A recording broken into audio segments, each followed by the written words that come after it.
Assalamualaikum warahmatullahi wabarakatuh. Perkenalkan, nama saya Muhammad Nurul Fitrah dari kelas 2B. Di sini saya akan mereview materi hukum pidana pertemuan ke-13 tentang ke-13 yang diajarkan oleh Profesor Dr. Hajah Heni Nuraini SHMH dan asisten dosen Dr. Muhammad Rendi Aryadayandi SHMH. Sifat melawan hukum material dibagi tiga. Pertama, dalam fungsi negatif, mengakui kemungkinan adanya hal-hal yang ada di luar undang-undang untuk menghapuskan sifat melawan hukumnya perbuatan yang memenuhi rumusan undang-undang. Dalam fungsi positif, menganggap suatu perbuatan tetap sebagai TP walaupun tidak nyata diancam dengan pidana dalam undang-undang. Jadi, mengakui adanya hukum tidak tertulis sebagai sumber hukum positif. 3. Sistem hukum pidana Indonesia menganut ajaran melawan hukum material dalam fungsi yang negatif, contohnya Aris dokter hewan. Apakah sifat melawan hukum harus dibuktikan? Pertama, apabila dicantumkan dalam rumusan TP secara tegas, maka unsur melawan hukum harus dibuktikan. Kedua, apabila tidak dicantumkan secara tegas dalam rumusan undang-undang, maka ada dua pendapat, yaitu pertama, dalam fungsi yang positif harus dibuktikan karena mempunyai unsur konstitutif. Ada TP apabila perbuatan yang bersifat melawan hukum. Yang kedua, dalam fungsi negatif, tidak perlu dibuktikan. Rumusan sifat melawan hukum dalam undang-undang. Undang-undang mengatur istilah melawan hukum. Alasannya adalah untuk adanya kekhawatiran apabila tidak diatur secara tegas orang yang berhak atau berwenang untuk melakukan suatu perbuatan, sebagaimana dirumuskan dalam undang-undang akan dapat dipidana. Bab 6. Kesalahan atau pertanggungjawaban pidana. Pertama, pengertian kesalahan merupakan unsur subjektif dari TP. Dalam arti yuridis dibagi dua. Pertama, kesengajaan atau dolus atau offset. Kedua, kealpaan atau culpa. Dalam arti yang sempit, kesalahan sama dengan kealpaan. Unsur-unsur kesalahan. Pertama, kemampuan bertanggung jawab. Kedua, adanya hubungan batin antara pelaku dan dengan perbuatan, yaitu yang berupa kesengajaan atau kealpaan. Tidak adanya alasan pemaaf.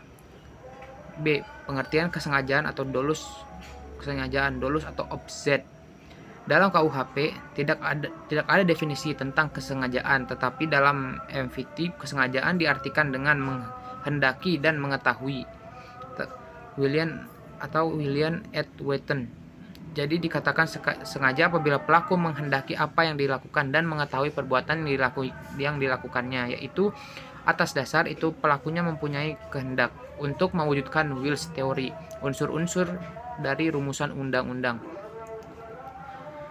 Corak atau bentuk kesengajaan. Pertama, kesengajaan dengan maksud bertujuan offset ais ogmerk atau dolus directus untuk mencapai tujuan. Contohnya, A menempeleng si B dengan maksud agar B merasa sakit dan kapok untuk tidak berbohong lagi. 2. Kesengajaan dengan sadar kepastian atau keharusan offset met zekerheid bewustzijn atau not zekerheid bewustzijn. Dalam hal ini, perbuatan menimbulkan dua akibat, yaitu pertama, akibat yang memang dituju oleh pelaku yang dapat berupa delik sendiri atau dilakukan sendiri dan dapat berupa penyertaan atau deelneming. Yang kedua, akibat yang tidak dihendaki tetapi merupakan keharusan dalam mencapai tujuan, sehingga akibat ini pasti terjadi atau timbul. Contoh, A hendak membunuh B dengan menembakkan pistol, sementara B sedang duduk di balik kaca restoran. Penembakan ini terhadap B pasti akan memecahkan kaca milik restoran itu. Terhadap pecahnya kaca ada kesengajaan dengan sadar keharusan dari pelaku. Pasal 406 KUHP. 3. Kesengajaan dengan sadar memungkinkan bersyarat atau dolus eventualis atau not-where delict object. Ada keadaan tertentu yang semula mungkin terjadi kemudian benar-benar terjadi. Contoh, Ares Kuttert di kota Huizen, negeri Belanda. Teori apa boleh buat atau Inkaufhemen teori atau OP de Koop tournament teori. Dalam teori ini keadaan batin si pelaku terhadap perbuatannya adalah sebagai berikut. Akibat Pertama, akibat itu sebenarnya tidak dikehendaki, bahkan pelaku benci atau takut kemungkinan timbulnya akibat tersebut.